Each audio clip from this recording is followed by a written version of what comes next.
أعوذ بالله من الشيطان الرجيم بسم الله الرحمن الرحيم قال يا أيها الملأ أيكم يأتيني بعرشها حضرت سلیمان علیہ السلام نے فرمایا اے درباریوں، کون تم میں سے میرے پاس اس کا تخت لے کر آئے گا قبل ان یأتونی مسلمین، اس سے پہلے کہ وہ آ جائیں میرے پاس فرما بردار ہو کر۔ قال عفریت من الجن انا آتیک به قبل ان تقوم من مقامک، جنوں کا ایک دیو بڑا جن، شرارتی جن کہنے لگا میں لے آتا ہوں آپ کے پاس وہ تخت، اس سے پہلے کہ آپ اس مجلس سے اٹھیں، اس مجلس کو ختم کریں، پہلے میں لے آؤں گا۔ وَإِنِّي عَلَيْهِ لَقَوِيٌّ أَمِينٌ، اور بے شک میں قوت والا ہوں، طاقت بھی رکھتا ہوں، لانے کی امانت دار ہوں۔ قال الذي عنده علم من الكتاب، کہا اس بندے نے جس کے پاس کتاب کا علم تھا، انا آتیک به قبل ان يرتد الیک طرفک، میں آپ کے پاس لاؤں گا وہ تخت اس سے پہلے کہ آپ اپنی آنکھ کو پھیریں، آنکھ جھپکنے سے پہلے بھی لے آؤں گا۔ فلما رآہ مستقرا عنده، پس جس وقت حضرت سلیمان علیہ السلام نے اس کو اپنے پاس پڑا ہوا دیکھا، قال ھذا من فضل ربی، کہنے لگے یہ میرے پروردگار کا فضل ہے، لِيَبْلُوَنِي أَأَشْكُرُ أَمْ أَكْفُرُ، تاکہ وہ مجھے آزمائے۔ اللہ تعالیٰ مجھے آزمانا چاہتے ہیں یہ فضل فرما کے کہ میں شکریہ ادا کرتا ہوں یا ناشکری کرتا ہوں۔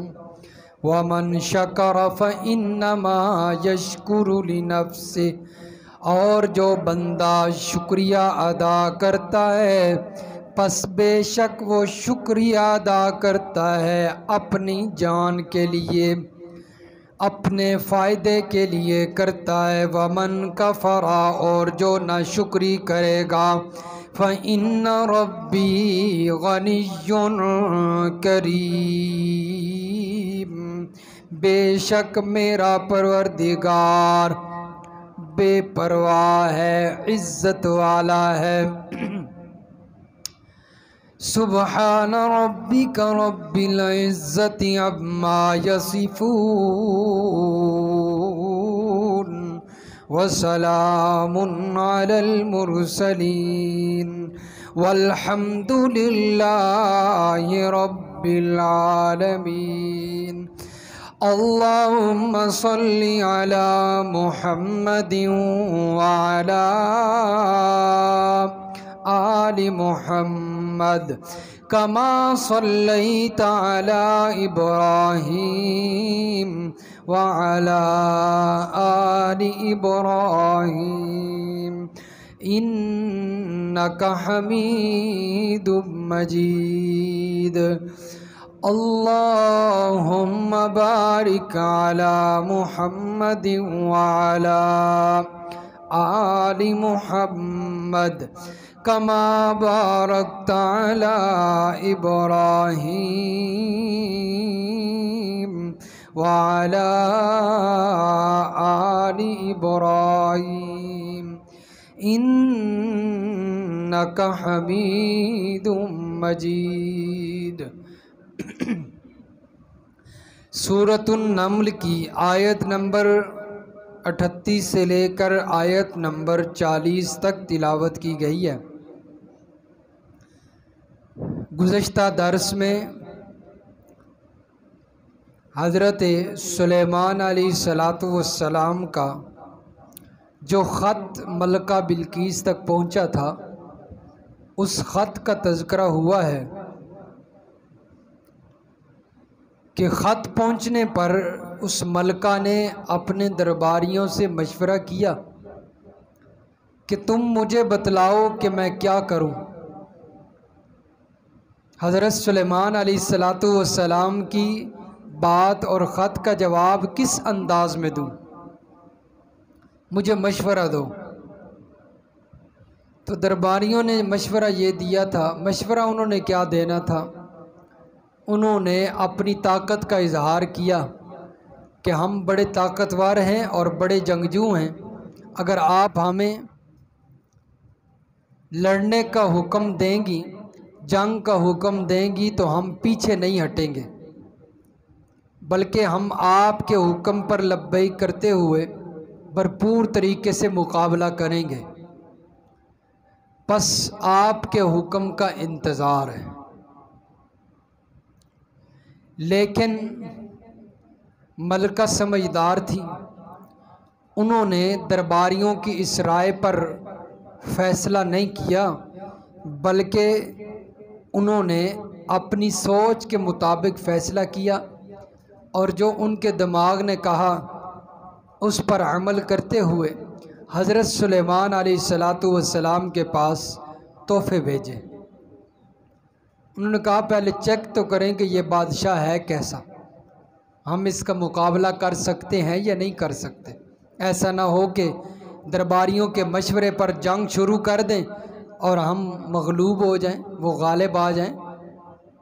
اس لیے پہلے چیک کریں کہ وہ بادشاہ کیسا ہے، دنیا دار بادشاہ ہے کہ واقعی اللہ کا کوئی نیک بندہ ہے۔ اس سے معلوم ہوتا ہے کہ اگر دنیا دار بادشاہ ہوتا تو پھر وہ ملکہ شاید مقابلے میں آ جاتی، لیکن جب اس نے تحفے بھیجے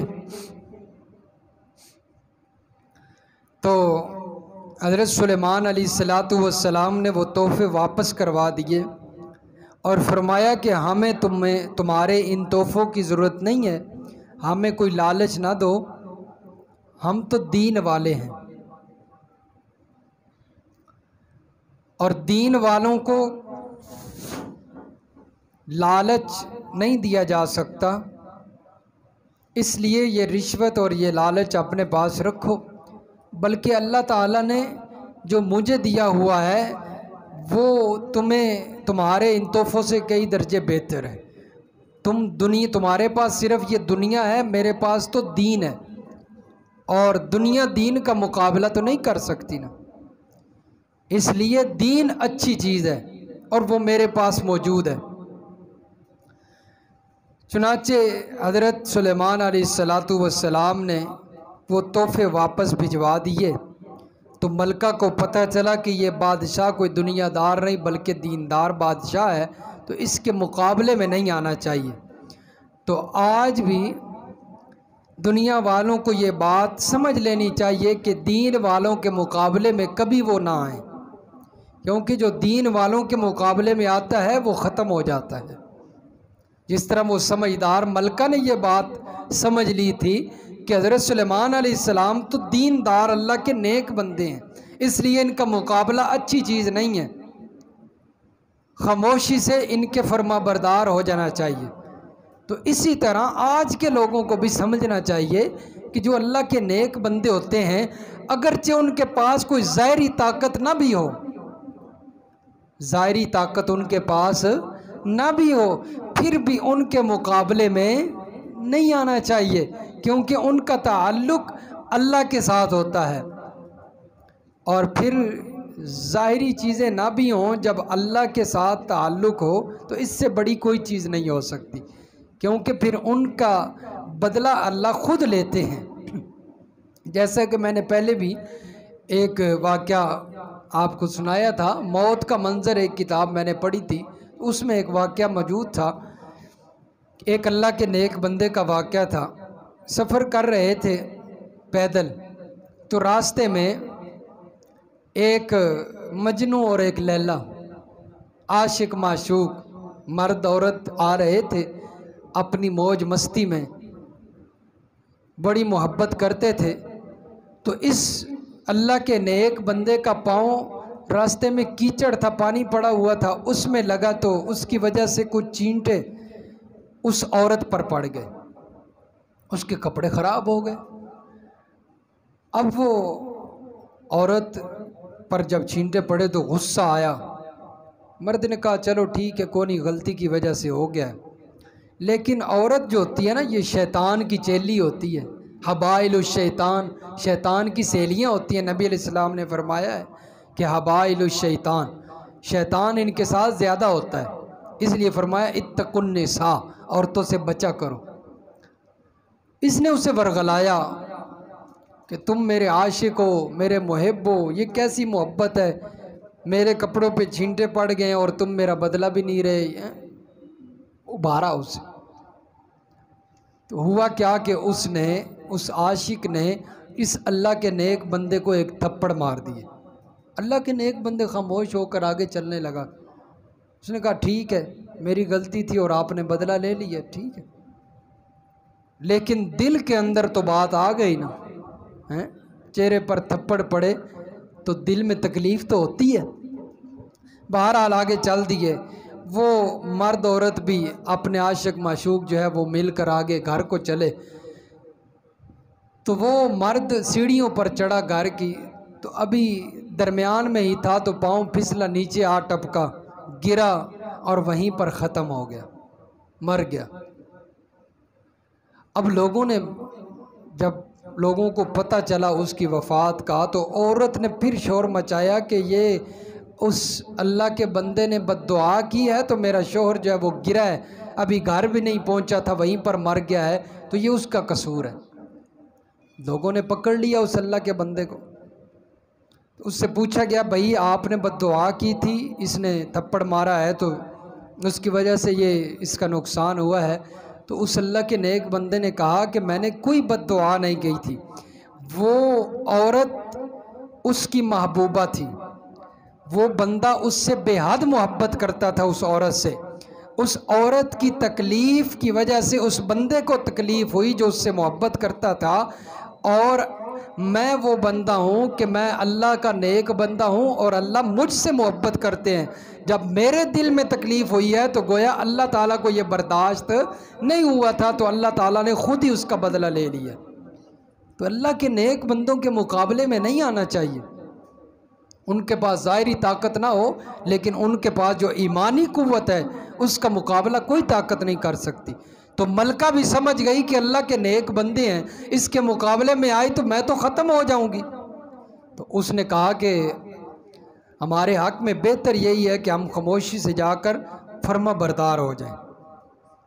چنانچہ انہوں نے اپنا سامان سمیٹا، اور مفسرین لکھتے ہیں جو اس کے پاس تخت تھا نا، اسے اس نے کئی تالوں میں بند کر کے نا، اپنی طرف سے صحیح تسلی کر کے وہ سفر شروع کیا۔ اور حضرت سلیمان علیہ السلام کو اللہ تعالیٰ نے وحی کے ذریعے بتا دیا کہ وہ فرما بردار ہو کر آ رہے ہیں۔ اب حضرت سلیمان علیہ السلام کہنے لگے جو اس کے پاس تخت ہے نا، جس کی وہ ہدہد نے خبر دی تھی، وہ سارا بڑا مزین تخت اور بہت بڑا تخت ہے اعلیٰ قسم کا، تو وہ تخت میرے پاس آنا چاہیے پہلے۔ اور اس تخت کو لانے کا مقصد یہ تھا کہ تاکہ وہ جہاں پر پہنچے تو وہ اور زیادہ حیرت زدہ ہو جائے اور اسے تعجب ہو کہ یہ تخت میرے آنے سے پہلے یہاں پر پہنچا ہوا ہے، تو وہ اور مزید فرما بردار ہو جائے گی حضرت سلیمان علیہ السلام کی۔ یہ مقصد تھا اور کوئی مقصد نہیں تھا، جیسا کہ حضرت شیخ القرآن مولانا غلام اللہ خان رحمہ اللہ نے جواہر القرآن میں لکھا ہے بعض مفسرین نے اور بڑے مقصد لکھے ہیں لیکن ہم اس کی طرف نہیں جاتے. تو یہ صرف اس کو ایک تھوڑا سا جو ہے نا وہ تعجب کے اندر لانا مقصود تھا کہ عورت اور زیادہ تعجب کرے. چنانچہ حضرت سلیمان علیہ السلام نے وہاں پر بیٹھے لوگوں سے کہا کہ کون ایسا بندہ ہے جو میرے پاس اس تخت کو لے کے آئے گا. قرآن کہتا ہے قال عفریت من الجن انا آتیک بہ قبل. ایک جن بولا، بڑا سرکش جن، دیو جنوں کا بڑا سردار طاقتور جن، کہنے لگا کہ میں آپ کی اس مجلس کے ختم ہونے سے پہلے پہلے وہ تخت لے آؤں گا، اور میں قوی ہوں، طاقتوں والا ہوں، میرے پاس اتنی طاقت ہے کہ میں اسے لے آؤں، اور میں امانت دار ہوں. میں کیا ہوں جی؟ امانت دار ہوں. تو یہ جو اپنی وہ صفات گنوا رہا تھا کہ میں امانت دار ہوں، اس سے معلوم ہوتا ہے کہ اس کی شکایتیں پہلے آ چکی تھیں. حضرت سلیمان کے پاس اس کی شکایتیں پہلے بھی موجود تھی، جو وہ تسلی دے رہا ہے کہ میں بڑا امانت دار ہوں، میں اس تخت کے کوئی جو ہے وہ لانے میں جو ہے وہ خرابی نہیں کروں گا اس کے ساتھ، کیونکہ کافی جو ہے وہ سونا لگا ہوا تھا، تو میں اس سے کوئی چوری ڈکیٹی نہیں کروں گا، بلکہ امانت کے ساتھ مکمل تخت لے آؤں گا. یہ جنوں کا وہ بڑا دیو کہنے لگا. جن تو ویسے بھی شیاطین ہوتے ہیں، وَمِنَ الشَّيَاطِينِ مَن يَغُوصُونَ لَهُ وَيَعْمَلُونَ عَمَلًا دُونَ ذَلِكَ. غوطے لگاتے ہیں، کبھی کچھ کر ڈالتے ہیں، کبھی کچھ کر ڈالتے ہیں. چنانچہ آگے فرمایا کہ قَالَ الَّذِي عِندَهُ عِلْمٌ مِّنَ الْكِتَابِ. ایک اور بندہ بولا جس کو اللہ تعالیٰ نے علم دیا ہوا تھا کتاب کا، کہنے لگا کہ میں آپ کے پاس وہ تخت لاتا ہوں اس سے پہلے کہ آپ کی آنکھ جھپکنے سے پہلے بھی وہ میں تخت لے آؤں گا. حضرت عبداللہ ابن عباس رضی اللہ تعالیٰ عنہ اس کی تفسیر فرماتے ہیں کہ آنکھ جھپکنے کا کیا مطلب ہے جی؟ اس کا مطلب یہ ہے کہ وہ کہہ رہا تھا کہ جس وقت آپ کہیں دیکھیں تو جہاں تک آپ کی نگاہ جاتی ہے، جس جگہ تک آپ کی نگاہ جاتی ہے، اس جگہ سے لے کر آپ کے پاس آنے تک کوئی چیز لانی ہو تو جتنا وقت لگتا ہے اتنے وقت میں وہ آپ کے پاس میں تخت لے آؤں گا. اب یہ بندہ کون تھا جی جس کے پاس علم تھا؟ اس کے بارے میں مفسرین کے بڑے اقوال موجود ہیں، لیکن میں مختصر لمبی چوڑی بات میں نہیں جاتا، مختصر جو ہے وہ ذکر کروں گا جو مشہور قول ہیں. ایک تو یہ ہے کہ اس سے مراد حضرت سلیمان علیہ السلام کا ایک وزیر تھا جس کا نام تھا آصف بن برخیہ، وہ مراد ہے. وہ کہہ رہا تھا حضرت سلیمان علیہ السلام کو کہ میں آپ کے پاس آنکھ جھپکنے سے پہلے بھی وہ تخت لے آؤں گا، آپ مجھے اجازت دیں. اس کو اللہ تعالیٰ نے علم دیا ہوا تھا، وہ آسمانی کتابوں کا علم رکھتا تھا اور اللہ کا بڑا نیک بندہ تھا اور عامل تھا، ہر وقت اللہ کے جو ہے وہ ذکر میں مشغول رہتا تھا. تو وہ مراد ہے. تو اگر وہ مراد ہو تو پھر یہ اس کی کرامت ہے، اللہ کا ولی تھا جیسا کہ مفسرین نے لکھا ہے، تو یہ پھر کیا اس کی کرامت ہے. وہ جیسا بھی اپنا عمل کرتا تھا، بعض مفسرین نے لکھا ہے اس کے پاس اسم اعظم تھا، یعنی وہ اس کا ورد کیا کرتا تھا. اور باقی یہ چیز تو ہے کہ اللہ تعالیٰ کے جو نام ہے وہ بڑے مؤثر ہیں، جس طرح کہ اللہ کا کلام مؤثر ہے. اللہ کا کلام پڑھا جائے تو یہ بیماری کو سلب کر لیتا ہے. کوئی بندہ بیمار ہو تو اس کے اوپر کہا جاتا ہے کہ جی سورۃ الفاتحہ پڑھ کے دم کرو، اس کی بیماری ٹھیک ہو جاتی ہے. تو اللہ کا کلام مؤثر ہے، اسی طرح اللہ کے جو نام ہیں وہ بھی مؤثر ہیں. اسم اعظم جو ہے وہ اس کا ورد کیا کرتا تھا، تو اس نے دعا کی تو اللہ تعالیٰ نے اس کی دعا کو قبول کرتے ہوئے وہ تخت فوراً حاضر کر دیا حضرت سلیمان علیہ السلام کے بعد. اب اسم اعظم کیا ہے؟ اس کے بارے میں مفسرین نے مختلف قول نقل کیے ہیں. کوئی کہتا ہے یا حی یا قیوم ہے، کوئی کہتا ہے سورہ آل عمران کے شروع میں الف لام میم اللہ لا الہ الا هو الحی القیوم، یہ اسم اعظم ہے. کوئی کیا کہتا ہے، کوئی کیا کہتا ہے. لیکن صحیح بات یہ ہے کہ جس طرح کہ لیلۃ القدر کو اللہ تعالیٰ نے مخفی رکھا ہے، رمضان کی آخری طاق راتوں میں کوئی رات ہے جو لیلۃ القدر کی رات ہے، پتہ نہیں ہے کہ لیلۃ القدر کی کون سی رات ہے، اسی طرح اسم اعظم کو بھی اللہ نے مخفی رکھا ہے، اس کا علم کسی کے پاس نہیں۔ تو اگر یہ آصف بن برقیہ ہو تو پھر یہ اس کی کیا ہے جی؟ کرامت ہے۔ اب دیکھیں بعض لوگ قرآنی آیات ہیں ان سے اچھے مطلب بھی لیتے ہیں، بعض لوگ برے مطلب بھی نکال لیتے ہیں۔ اب ہم صرف یہ کہہ رہے ہیں کہ یہ ان کی کرامت ہے، اللہ تعالیٰ سے انہوں نے دعا کی ہوگی، وہ تخت پہنچ چکا ہوگا اللہ کی، اللہ تو اس چیز کے محتاج نہیں، وہ تو کن فیکون، انما امرہ اذا اراد شیئا، جب وہ کسی چیز کا ارادہ کرتے ہیں تو فقال لہ کن فیکون، اللہ فرماتے ہیں کن ہو جا، وہ فوراً ہو جاتی ہے۔ اللہ تعالیٰ نے اس کی دعا قبول کی اور وہ تخت حاضر کر دیا۔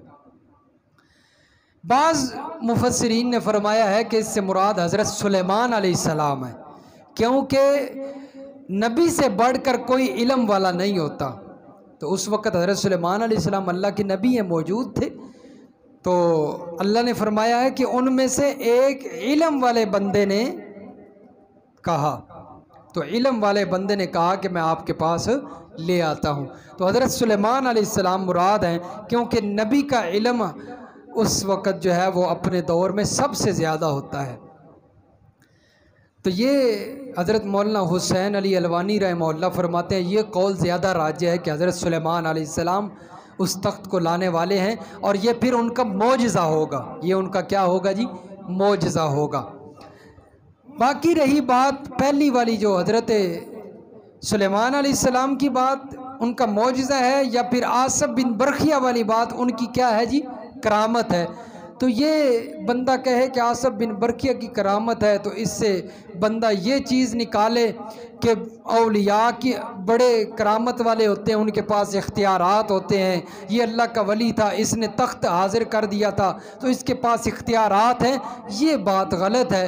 کرامت کی حد تک تو بات ٹھیک ہے، باقی یہ ہے کہ کرامت ہو یا معجزہ ہو اس کے پیچھے قدرت اور کمال اللہ کا ہوتا ہے، اس میں اس ولی کا کوئی کمال نہیں ہوتا یا نبی کا کوئی کمال نہیں ہوتا، وہ ہاتھ صرف نبی اور ولی کا ہوتا ہے جس پر وہ معجزہ اور کرامت ظاہر ہوتی ہے، باقی پیچھے قدرت کس کی چل رہی ہوتی ہے؟ اللہ ہی کی چل رہی ہوتی ہے۔ اس لیے جو لوگ کہتے ہیں معجزوں سے جو ہے وہ نبیوں کا مختار کل ہونا ثابت کرتے ہیں کہ نبیوں کے پاس اختیارات ہیں، یا کرامات سے ولیوں کا مختار اختیار ثابت کرتے ہیں، یہ بات بالکل غلط ہے، کیونکہ کوئی کرامت ہو یا معجزہ ہو اس میں نبی اور ولی کا کوئی کمال نہیں ہوتا، ان کا صرف ہاتھ ہوتا ہے جس پر وہ ظاہر ہوتی ہے، باقی قدرت اور کمال اللہ کا ہوتا ہے۔ یہ بات ہو گئی۔ تیسرے نمبر پر بعض مفسرین نے لکھا ہے کہ یہ جو لانے والا شخص تھا وہ حضرت جبریل تھے، تخت کو لانے والے کون تھے جی؟ حضرت جبریل علیہ السلام۔ یہ تین قول ہیں جو معتبر قول مانے جاتے ہیں، باقی اور بہت زیادہ قول نقل کیے گئے ہیں لیکن میں ان کی طرف جاتا بھی نہیں اور وہ صحیح بھی نہیں۔ اور دوسری بات، جو لوگ یہاں سے اولیاء کی کرامات کو لے کر اختیار ثابت کرتے ہیں، علامہ آلوسی رحمہ اللہ روح المعانی میں لکھتے ہیں جس بات میں کئی احتمال آ جائیں تو اس سے استدلال کرنا باطل ہو جاتا ہے۔ اب یہ جو بات آئی ہے تخت کو لانے والی، اس میں تو کئی سارے احتمال ہیں، 11-12 احتمال ہیں، میں نے تو 3 صرف ذکر کیے ہیں نا، 11-12 احتمال ہیں اس میں، کوئی کہتا ہے فلاں تھا، کوئی کہتا ہے فلاں تھا، تو اس سے استدلال نہیں کیا جا سکتا کہ کوئی بریلوی اٹھے اور کہے کہ دیکھو اتنی بڑی کرامت ہے اس کی، تو اللہ کے ولی تو بڑی جو ہے وہ کرنیاں والے ہوتے ہیں، وہ تو بڑا کچھ کر سکتے ہیں، تو اس سے استدلال کرنا بالکل باطل ہے، اس سے استدلال نہیں کیا جا سکتا کیونکہ اس میں تو کئی سارے احتمال آ گئے، کوئی کہتا ہے حضرت سلیمان مراد ہیں، کوئی کہتا ہے حضرت جبریل مراد ہیں، کوئی کہتا ہے آصف بن برقیہ مراد ہیں، کوئی کہتا ہے فلاں مراد ہے، اس میں کئی سارے احتمال آ گئے، اور جس میں کئی سارے احتمال ہوں تو اس سے استدلال نہیں کیا جا سکتا۔ تو فرمایا کہ بہرحال حضرت سلیمان علیہ السلام کے پاس فلما رآہ مستقرا عندہ، تخت موجود تھا سامنے، ابھی ملکہ پہنچی نہیں تھی تو پہلے ہی حضرت سلیمان کے پاس تخت موجود تھا، تو حضرت سلیمان علیہ السلام نے تخت کو اپنے سامنے دیکھ کر فرمایا ھذا من فضل ربی، ھذا من فضل ربی، او میرے درباریوں، او میرے امتیوں اور میرے سامنے بیٹھنے والے میرے فرما برداروں، کہ یہ نہ سمجھنا کہ یہ حضرت سلیمان علیہ السلام کا کمال ہے کہ یہ تخت یہاں پر پہنچ گیا ہے، ھذا من فضل ربی، یہ میرے رب کا فضل ہوا ہے، یہ میرے پروردگار کا فضل ہوا ہے جو یہ تخت میرے پاس موجود ہے۔ اگر اللہ کا فضل نہ ہوتا تو میری اتنی طاقت نہیں تھی کہ میں تخت لا سکتا۔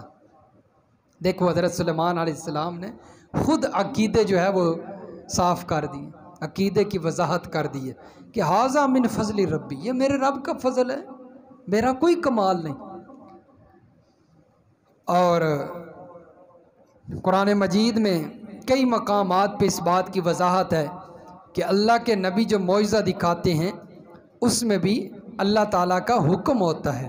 وَمَا كَانَ لِرَسُولٍ أَن يَأْتِيَ بِآيَةٍ إِلَّا بِإِذْنِ اللَّهِ، سورۃ الرعد پارہ نمبر 13 میں موجود ہے۔ وَمَا كَانَ لِرَسُولٍ، نہیں ہے کسی رسول کے لیے، أَن يَأْتِيَ بِآيَةٍ، کہ وہ کوئی نشانی لے آئے، کوئی معجزہ لے آئے، إِلَّا بِإِذْنِ اللَّهِ، مگر اللہ کے حکم کے ساتھ۔ اللہ کا حکم ہوتا ہے تو کوئی نشانی۔ حضرت عیسیٰ علیہ السلام مردے کے طرف اشارہ کرتے تھے، مردہ زندہ ہو جاتا تھا، لیکن فرمایا الا باذن اللہ، مردے کو زندہ کرنا اس میں میرا کوئی کمال نہیں، اس میں اللہ کا کمال ہے، اللہ کا حکم چل رہا ہے۔ کوڑ والے بندے، برس والے بندے پر ہاتھ پھیرتے تو اس کی برس والی بیماری ٹھیک ہو جاتی، تو فرمایا الا باذن اللہ وابرئ الاکمہ والابرص واحیی الموتى باذن اللہ، یہ جو کوڑ والی بیماری اور برس والی بیماری کو میں ٹھیک کرتا ہوں اور اسی طرح مردے کو زندہ کرتا ہوں باذن اللہ، یہ اللہ کے حکم سے کرتا ہوں، میرا کوئی کمال نہیں ہے، میرے پاس اتنی طاقت نہیں کہ میں زندہ کر سکوں۔ تو یہ معجزہ بھی کس کا حکم ہوتا ہے جی؟ اللہ کا حکم ہوتا ہے، اس میں پیغمبر کا مختار کل ہونا ثابت نہیں ہوتا کہ بندہ یہ کہے کہ دیکھو حضرت عیسیٰ علیہ السلام نے مردے کو زندہ کر دیا، وہ بڑے کرنیاں والے ہیں، اسی کی عبادت شروع کر دو، ایسا نہیں ہو سکتا جی۔ فرمایا کہ لیبلونی ااشکر ام اکفر، حضرت سلیمان علیہ السلام فرمانے لگے کہ یہ جو میرے رب کا فضل ہوا ہے اس کا مقصد یہ ہے کہ اللہ مجھے آزمانا چاہتے ہیں، اللہ مجھے آزمانا چاہتے ہیں۔ اللہ تعالیٰ جب بھی اپنے بندے پر کوئی نعمت کرتے ہیں تو پھر بعض دفعہ اس سے آزمائش مقصود ہوتی ہے کہ دیکھیں میرا بندہ میرا شکریہ ادا کرتا ہے کہ نہیں کرتا۔ لیبلونی ااشکر ام اکفر، میں دیکھوں تو صحیح کہ میرا بندہ اس نعمت کا شکریہ ادا کرتا ہے یا بھول کر نہ شکریہ ادا کرتا ہے۔ اور بعض نہیں، اکثر دفعہ ہم سب سے ایسا ہوتا ہے کہ اللہ کی کئی نعمتیں ہم پر ہوتی ہیں لیکن ہمیں اس کی پرواہ ہی کوئی نہیں ہوتی۔ کبھی شکریہ ادا کیا، پانی پیا ہے، پانی پی کر بندے کوئی پڑھتے ہیں الحمدللہ، پانی پیا بس ڈکار مارا چلو جی ختم، کھانا کھا لیا، کھانے کے بعد اب الحمدللہ، بڑے کم لوگ ہیں جو پڑھتے ہیں اللہ کا شکریہ ادا کرتے ہیں، حالانکہ اللہ کی چھوٹی سی نعمت پر بھی اللہ کا شکریہ ادا کرنا چاہیے۔ اور قرآن مجید میں اللہ فرماتے ہیں اگر تم میری نعمتوں کا شکریہ ادا کرنا چاہو تو نہیں کر سکتے۔ انسان تو ہے ہی بڑا ناشکرا، یہاں سے اندازہ لگا لیں، باقی نعمتوں تو دور کی بات ہے، یہ جو ہم سانس لے رہے ہیں، سانس، یہ بھی کتنی اللہ کی بڑی نعمت ہے۔ دو نعمتیں ہیں اس سانس لینے میں، کتنی نعمتیں جی؟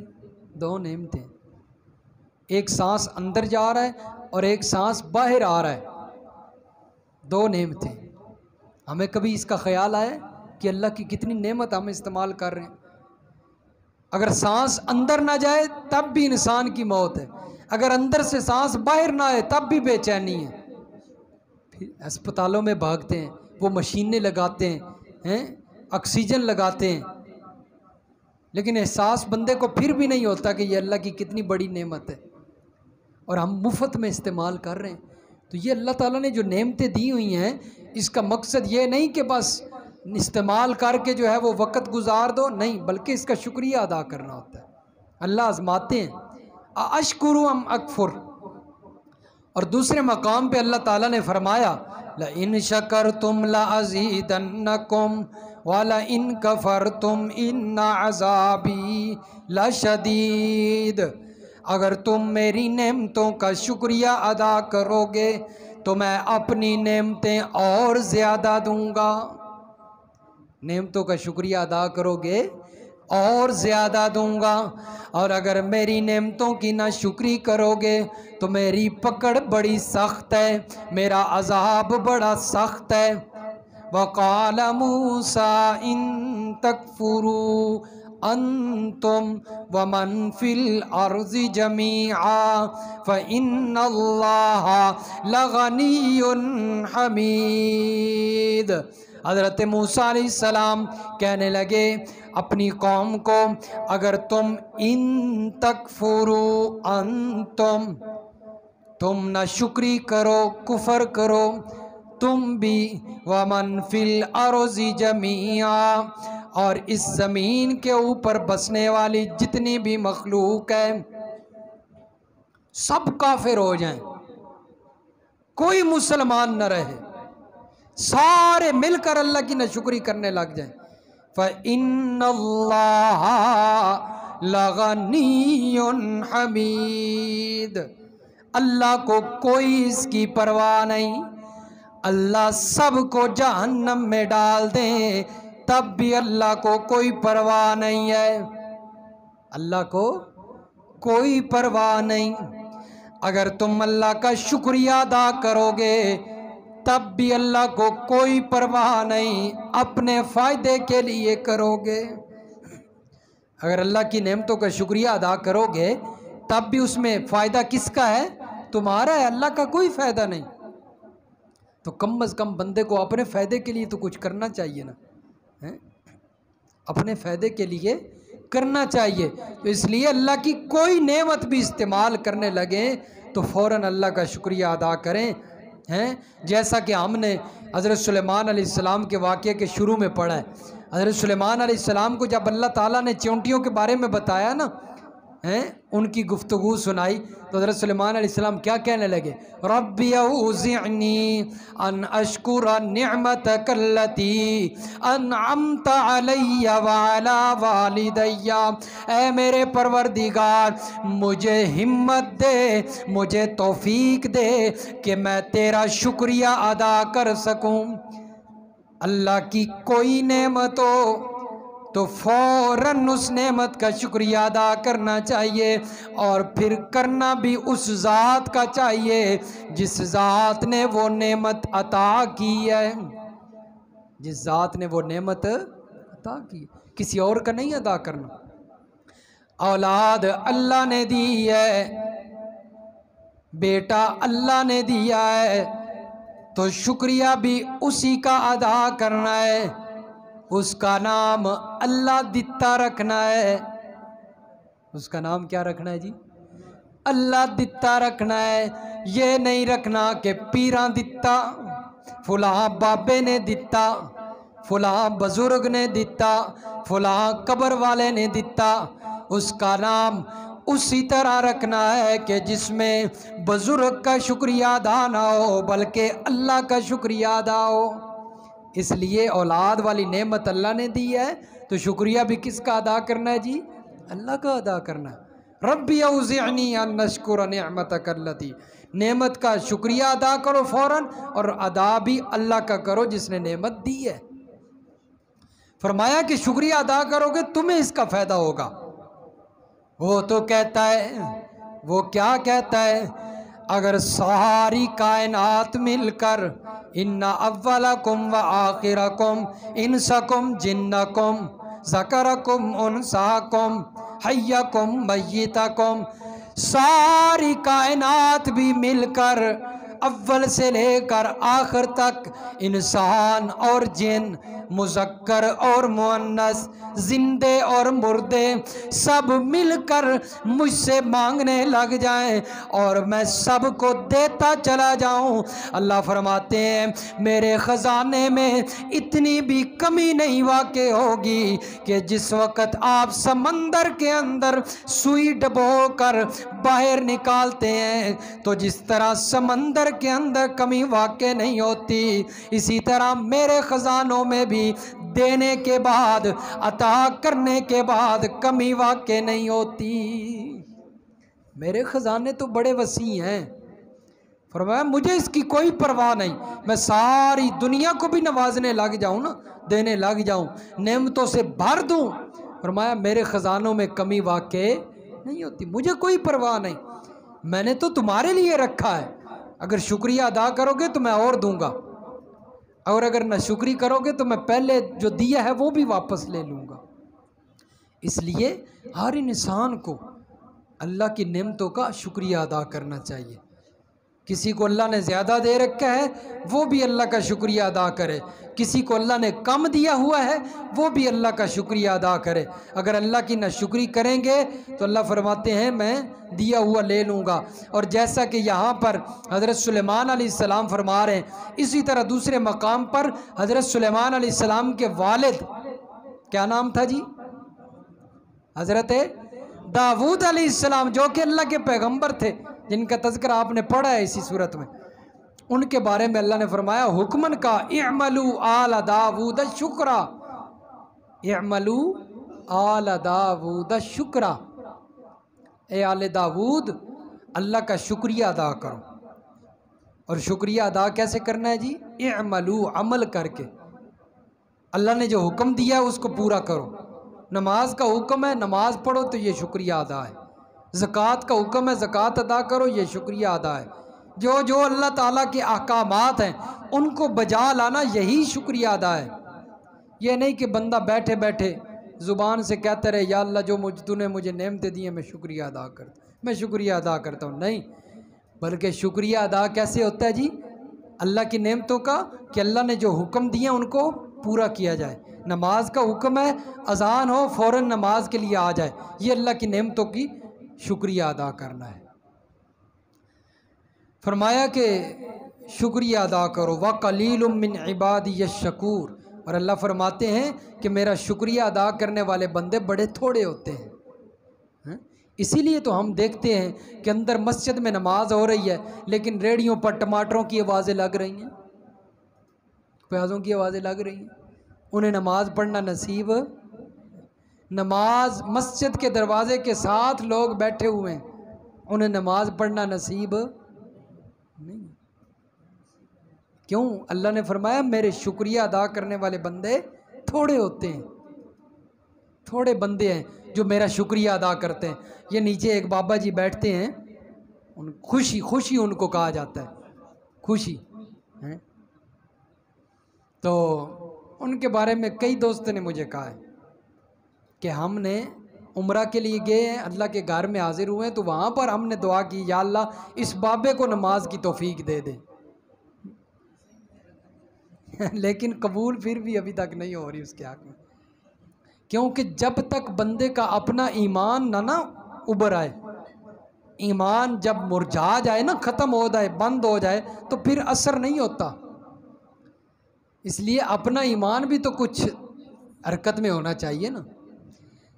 تو اللہ تعالیٰ نے فرما دیا وَقَلِيلٌ مِّنْ عِبَادِيَ الشَّكُورُ، میرے شکریہ ادا کرنے والے بندے تھوڑے ہوتے ہیں۔ اسی وجہ سے تو نماز ہو رہی ہوتی ہے، سارے ریڑھیوں پر کھڑے ہیں، لوگ گھوم رہے ہیں۔ اللہ تعالیٰ کی بات تو سچ ہے نا جو قرآن میں آ گئی ہے۔ اس لیے میرے بھائیوں شکریہ ادا کرنا چاہیے۔ تو حضرت سلیمان علیہ السلام کے پاس بھی جب تخت پہنچا تو اللہ تعالیٰ کا شکریہ ادا کیا، یا اللہ یہ میرا کوئی کمال نہیں ہے، یہ تیرا ہی فضل ہے اور میں تیرا شکریہ ادا کرتا ہوں۔ اللہ سمجھ نصیب فرمائے، عمل کی توفیق عطا